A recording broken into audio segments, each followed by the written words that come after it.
Good morning. This is the Blainsville Podcast, where conversations are worth hearing and seeing. You can watch us each week on Facebook, YouTube, and LinkedIn. You can also listen on Spotify and Apple Podcasts. And for more information about this show and past shows, future shows, you can go to my website, which is behind me, blainsworld.net. I'm your host, Blaine Greenfield, and I'm coming to you from my Zoom studio in lovely downtown Fairview, North Carolina. And each week, we share positive news and uplifting stories about people and organizations in both Western North Carolina and throughout the country.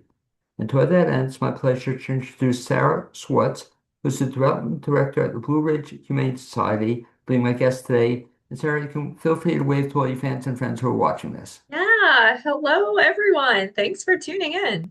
Okay, and that is Sarah.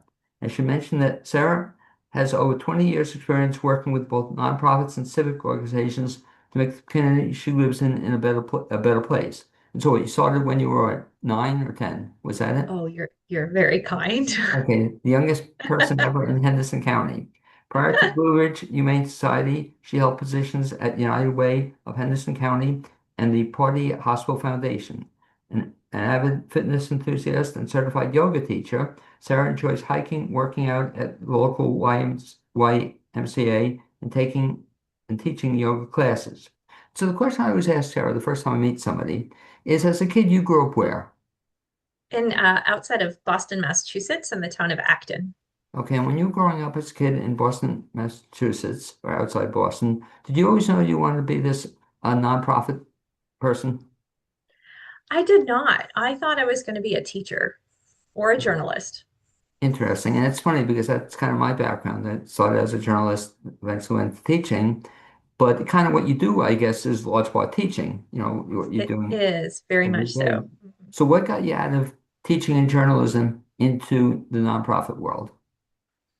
That's a great question. I spent the good chunk of my 20s and early 30s working in the health and fitness industry. So, despite the fact that I had a communications background and came out of college sort of guns blazing to go do journalism, I found that I probably had too soft a heart for that particular industry at that time and had done some internships in Washington, D.C., and that sounded very glitzy and glamorous. But then the reality check of myself and how I thought I'd fit in wasn't quite there. So jumped into health and fitness, which was always a passion, and then segued into nonprofit work from there. I'd actually been working for a behavioral health hospital on the for-profit side, and then turned and went to work for a local nonprofit entity in Greenville, South Carolina, that focused on helping adults with severe and persistent mental illness adapt to a clubhouse model of rehabilitation.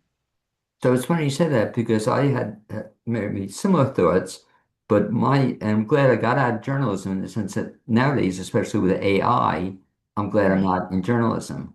Yeah. But in what you're doing, which is kind of good, I think there's always going to be a need for, you know, some development work with nonprofits. So the first one you jumped into, what did you do with them? With Blue Ridge Humane Yeah. Society, I serve as the development director. And what that means is I oversee several elements of our development department, our marketing and communications efforts, our events. So we throw special events where we're doing the fundraiser ourselves, or we're managing third party events, which happen all year long by individuals and organizations that want to have an event to support us. We have a lot of business partnerships in the community. So I oversee business partnerships can look anything like they have a piggy bank, which we call dog banks, at their counter in their business, and people can put their loose change in there, all the way up to our signature sponsors and hero sponsors. This year, we have Stuhler Power Solutions that has stepped up to be our largest corporate sponsor. And so it can run the gamut of businesses of all sizes that want to support Blue Ridge Humane Society. And then I also work with all of our individual donors on estate planning on their monthly giving, or if it's just contributing to the annual fund, what amount feels good to them. And if they want to direct those funds to any specific part of our mission, I want to kind of figure that out with them and make sure that they feel really good about their gift and where it's going. I'm sorry, I phrased the question poorly. I meant to say before you got into with Blue Ridge, were you always in the development end of it? Yes, in some way, shape, or form. So, in my work at United Way, I was the marketing and communications manager. And when I was at the Pardee Hospital Foundation, I was working in all realms, marketing, events, and donor relations. So, in my nonprofit career, it's always been development in some way, shape, or form. And what folks don't realize, and that's why I'm really glad you're on the show, is that nonprofits, even though, quote, they're nonprofits, they need money. They just They don't run do. themselves. And so let's talk specifically about in the Blue Ridge Humane Society. For the folks who are not familiar with it, what is that group all about? That's in as far as where do the funds come No, from for more Blue so, Ridge, or what does Blue Ridge Humane Society do? what do we do? Yeah. Well, we do a lot, but I think the thing that people will most associate with Blue Ridge Humane Society with that is adoptions. So we serve as a limited admission shelter. It's a little different than our counterparts in that we are not the public animal shelter. We are not the county shelter. We work in partnership with Henderson County Animal Services Center. What that means is you can't just drop your animal off at Blue Ridge Humane Society. We will go over to Henderson County Animal Services Center, which is full admission, open admission. So they take all stray animals, lost animals, and owner surrenders at Henderson County. So we'll go over to Henderson County 2 or 3 times a week and we will pull animals over into our care and we will move them through our system. And we see about 1,000 animals a year move through our system. So we're still a high volume, but it's an important partnership that I don't think everyone fully understands how we work in tandem with Henderson County. So we're going to be looking for homes, for loving homes for those dogs and cats, sometimes small reptiles that come into our care. Because we are limited admission, we are going to see shorter lengths of stay, anywhere from 5 to 10 days on average for cats and dogs, so they're not there for a long period of time. We're going to prepare their kennel just like we would for someone coming to stay at a hotel for a short period of time. They're going to get behavior and training support while they're with us, so that we can assess that animal and where they're at in their lifespan and what types of behaviors would be important for a future family to know. We can see if a female dog does well with other female dogs, or if they need to be paired up with male dogs if we're looking to place an animal into a home that already has household pets. So we're all about taking care of their medical needs, making sure their basic needs are taken care of, and that they're just given all kinds of love until they are adopted out. So that's kind of the number one thing we do. But I think a lot of people really need to know how much support we provide to pet owners post adoption. And I'm talking about pet owners all across the community, whether they have adopted from Blue Ridge Humane Society or not. So a really big part of our mission is to keep that bond intact between pets and the people who love them. That can look like coming to our open market every Tuesday and getting the supplies and food that you need to take care of your pet. It can look like applying for vouchers to cover emergency vet bills.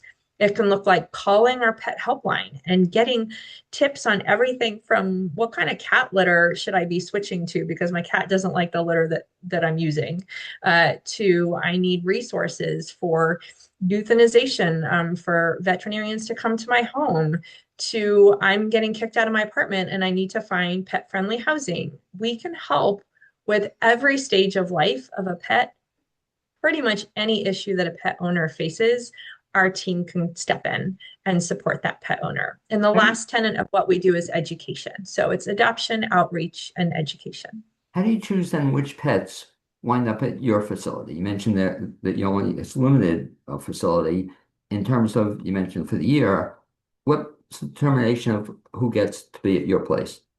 Yeah, that's a great question. It depends on the current population. So if we had, for example, a lot of Black young puppies, we would be looking for demographics to kind of complement that. We are looking for animals that might need extra medical care.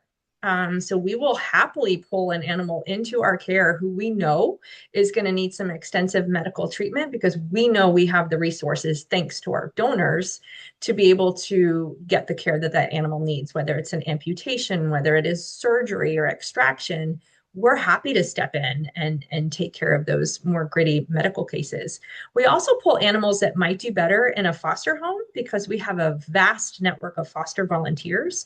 So if we have an animal, and my own cat was one of them, she just did not do very well in a kennel setting at Henderson County. We pulled her over at Blue Ridge Humane Society, got her quickly into a foster home, and she blossomed in just a few days. And that foster volunteer was an advocate for Grace and posted about her. And that's how I found out about her. So our foster network is very important to the adoption process and something not everyone can offer to move an animal quickly through the system. And it's funny you said that because I recall one of our cats, and we fostered one of the cats, and then, which is, I guess, good for the system, we were failed foster parents, and we wound up with Yeah. a cat. But that's, I guess, happens fairly frequently.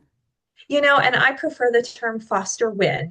So What, yes, of course, what do you call occasionally that? I like the we term. call them foster wins Oh, I like because that. everyone likes to call them foster failures. And I'm I, like, I that's not a failure. It happens, but I also remind people that even if the animal is with you for one night, even our field trip volunteers, if they take an animal out of the shelter for 2 or 3 hours, the quality of life improvement, the opportunity for that animal to get out into more of a real world setting, interacting with other household members, household pets and people in the community, it really just helps us build a better profile for that animal so that we can really do a great job at long-term success, placing that animal into a home that we know is going to be a thriving environment for them. By the way, I have to remember that. That is a great term, forced to win, because everybody calls it forced to failure, forced to win.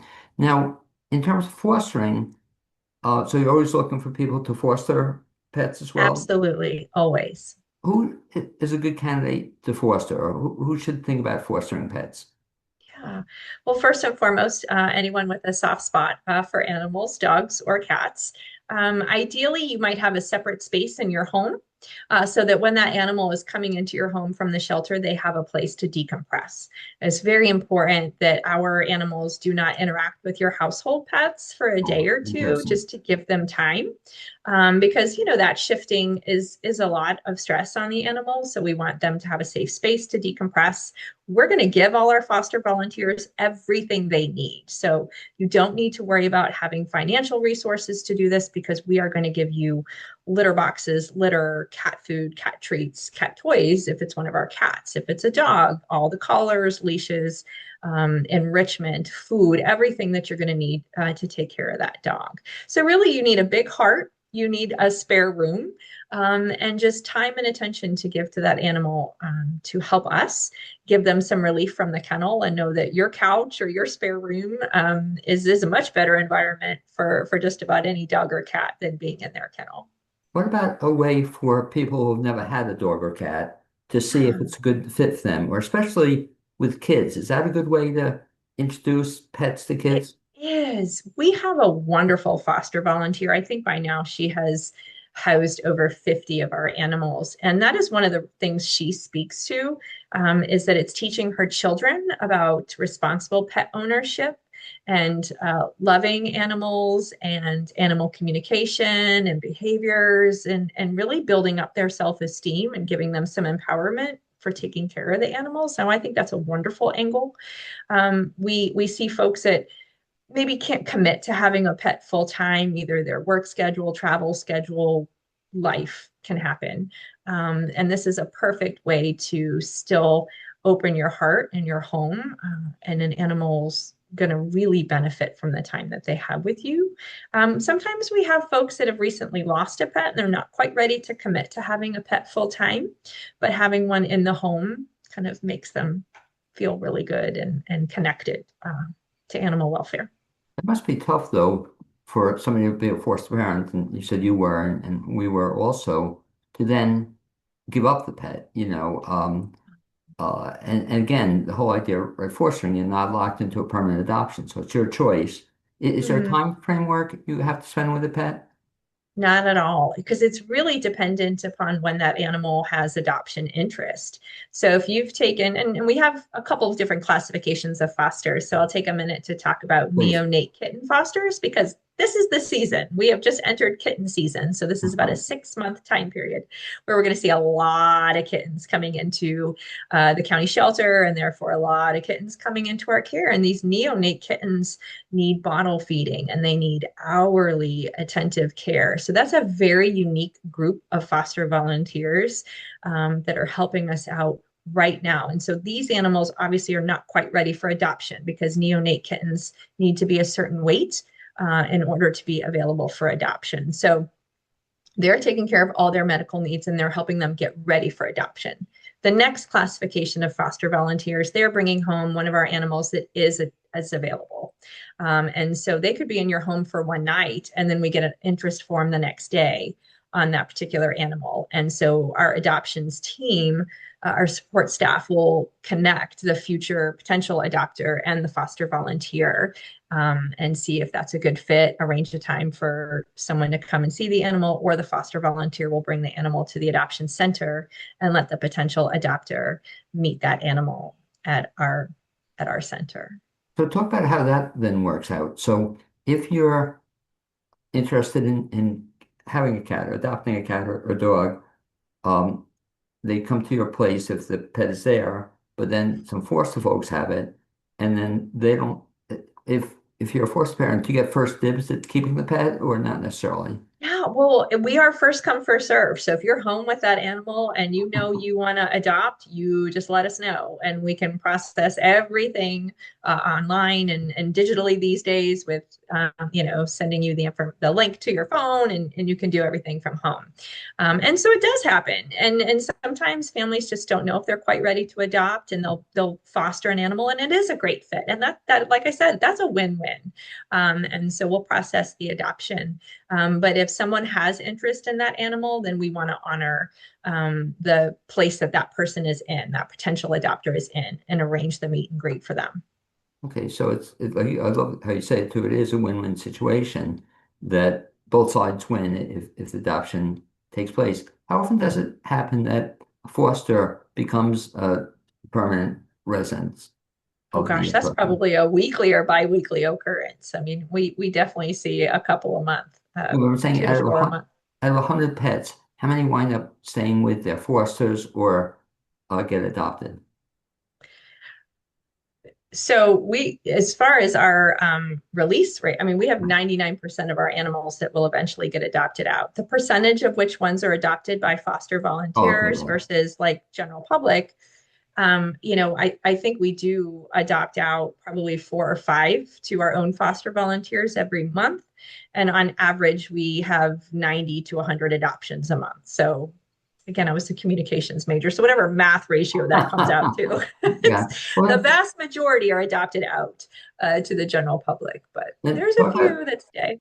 talk about the general public. So then if they are interested in adoption, they best to check you out on a website or come to your facility. What's best bet? Yeah, definitely go to the website. And something you mentioned earlier is why this is so important because the only way you're going to know before driving to Edneyville, to our Right. adoption center, who is in a foster home and who is actually at the adoption center or who might actually be out at their spay neuter appointment is by checking our website. So the website has up to date database that syncs up. So every animal that's in our care, you'll be able to see exactly what kennel they are in if they are at the adoption center, or it will say, foster home if they're in a foster home. It will say field trip if they're out on a field trip. It will say medical if that happens to be the day they're getting their spay or neuter procedure done. So we don't want anyone to drive all the way out there and then find out the animal is not there. We are first come, first serve. So if you're on the website and you see an animal that interests you, go ahead and fill out that interest form and then drive on out to the adoption center if that's where they're at, or give us a call if they're in a foster home and we'll connect you to the foster. And we are very much an adopter's welcome environment. We are not an agency that's going to ask you to submit drawings of the fence you have in your backyard and all your Right. veterinarian information. And I can remember adopting a dog 20 years ago, and that was the case. So we're really just going to do counseling and kind of find out more about your household and your lifestyle. And we're getting to know that animal as best we can, and we're just going to try and make it a good fit. And since you mentioned it, Sarah, the website, what is the website? BlueRidgeHumane.org. Okay, and they'll find everything they need to about the Everything. website? Yeah, So, if you're interested in adopting, it's a very easy tab, adopt, and you can drop down and see dogs and cats. and I could be wrong, but I assume if they go to that website, there'll be an option if they want to make a donation. That would be available Absolutely. if they want We to. They just want can. folks to find it. It's an orange dog bone in the top right corner, says donate. Very easy to find. And that's a safe and secure way to make an online donation. Okay. So back to some of the stuff you do, Sarah. You tell me off the air. I know you have I love the title of it. You have a big fundraising event coming up, and what was the fur ball? Furball. Yeah, you have a good memory. So we're gearing up for our next signature event, which will be the Furball Gala. That will be on Thursday, September 24th from 5:30 to 8:30 p.m. And this year, we're going to have it in Mills River. As I think you have heard, we have purchased property and a new building out in Mills River that is adjacent to some land that we purchased a few years ago. And so that 33,000 square foot warehouse will eventually house the adoption center and community support and administrative staff. So right now, while one of those warehouses is empty, we're going to use it to hold our gala and get all of our supporters really excited about the vision that we're planning to create for that space in Mills River, which will be the first time all of our programs and services are under one roof. So right now you're located where? Right now, we're kind of all over. So the adoption center is out in the Edneyville area. Our address is Centipede Lane, and that is right off Highway 64 as if you were driving to Chimney Rock or Lake Lure. So about 20 minutes from downtown Hendersonville. And then the administrative offices are in the downtown Hendersonville area, just down the street from our thrift store, which is at 1214 Greenville Highway between Hendersonville and Flat Rock. So administrative will move to Mills River. That is where our community support team is working now. So all of our community support programs like the pet helpline and the pet food giveaways, low cost vaccine clinics. We have a heartworm clinic, microchip clinics, all of that's happening out of Mills River now. So the first phase is to have community support and our administrative team there. And then the last phase will be to bring the adoption center staff and animals over. But that requires a significant build out. And we're at the very preliminary stages of that. I was going to say, but that's pretty exciting that it's going to be happening in the It's future. so exciting. Yeah. So when will you mentioned it's going to take a while. So when will the officers go over there and then when will the whole thing be done? When do you see it? So our administrative offices are actually moving over now. So between now and the end of June, we will be fully out of where we are currently for our administrative space and fully into the suite of offices within that new building in Mills River. It will take 2 to 3 years, I think, for the adoption center to eventually be brought over because of the significant build out that will require to make it safe and state of the art place for the dogs and cats. And you mentioned something else that folks might be interested in. You mentioned the thrift center. And what's that all about? Oh, the thrift store. So our thrift store is I'm very biased, but one of the best in Hendersonville, and it truly is an economic engine for the organization.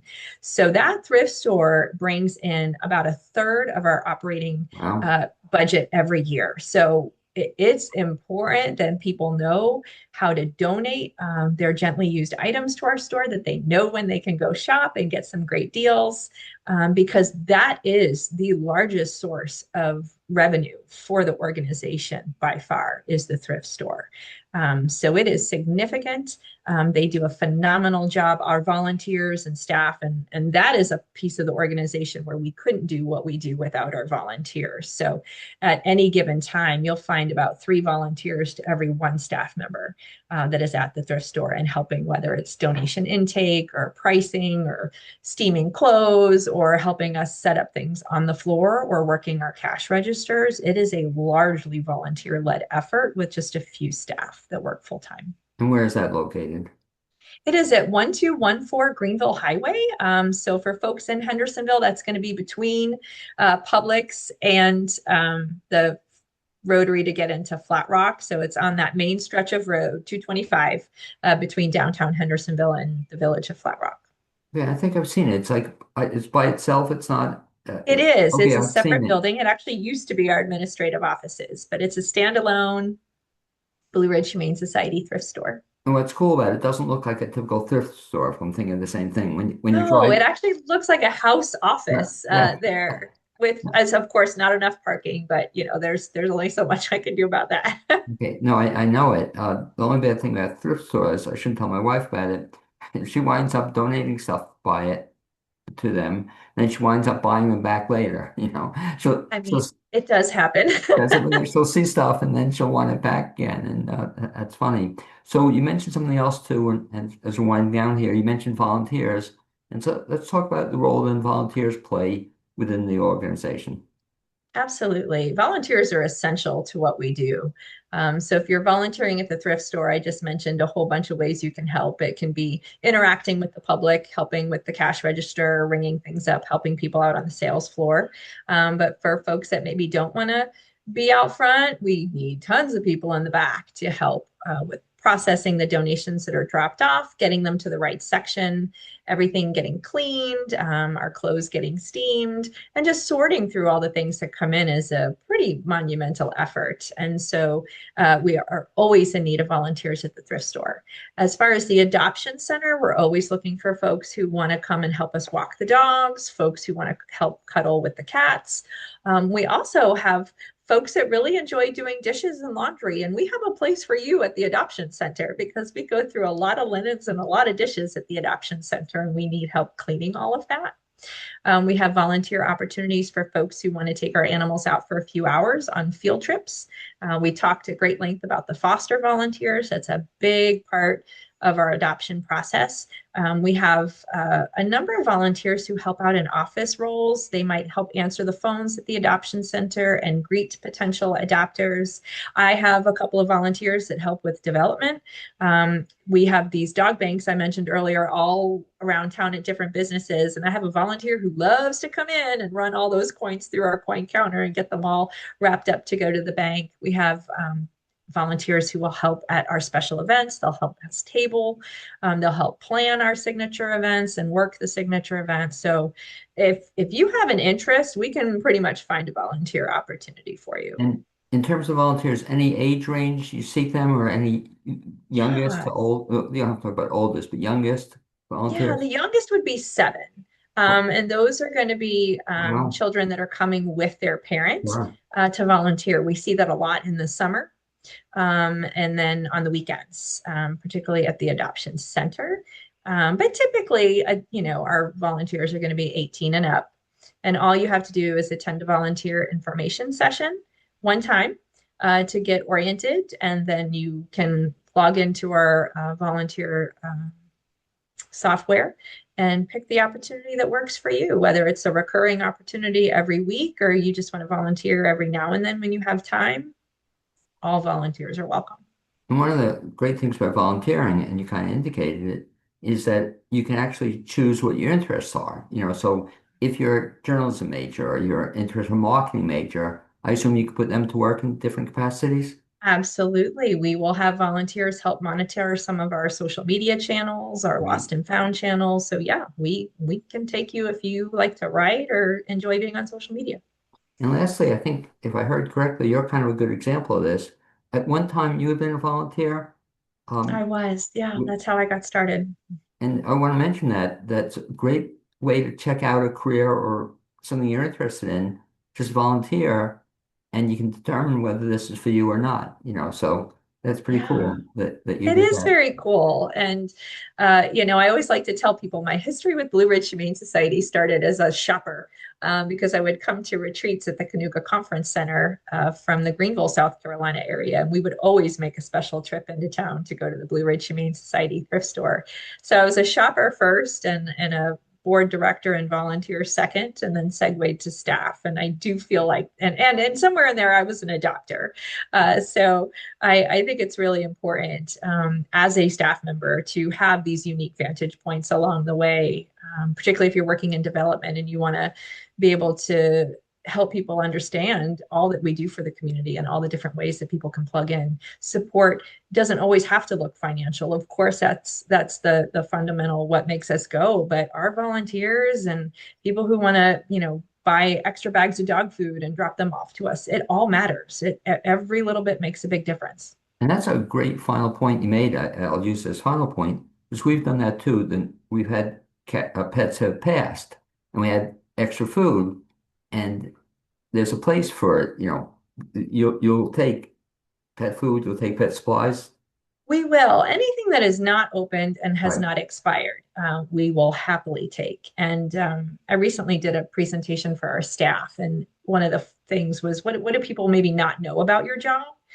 And the instance I used was what you just described. The number of phone calls I get on a weekly basis from people that have just lost a pet and want to know what they can do with those supplies. And it's always a very meaningful conversation because this is someone in a very tender place who really understands that bond that exists between pets and the people who love them on a very deep level. And it's very touching that they want to give those resources to an organization like ours.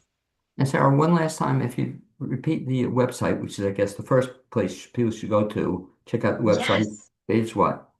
BlueRidgeHumane.org.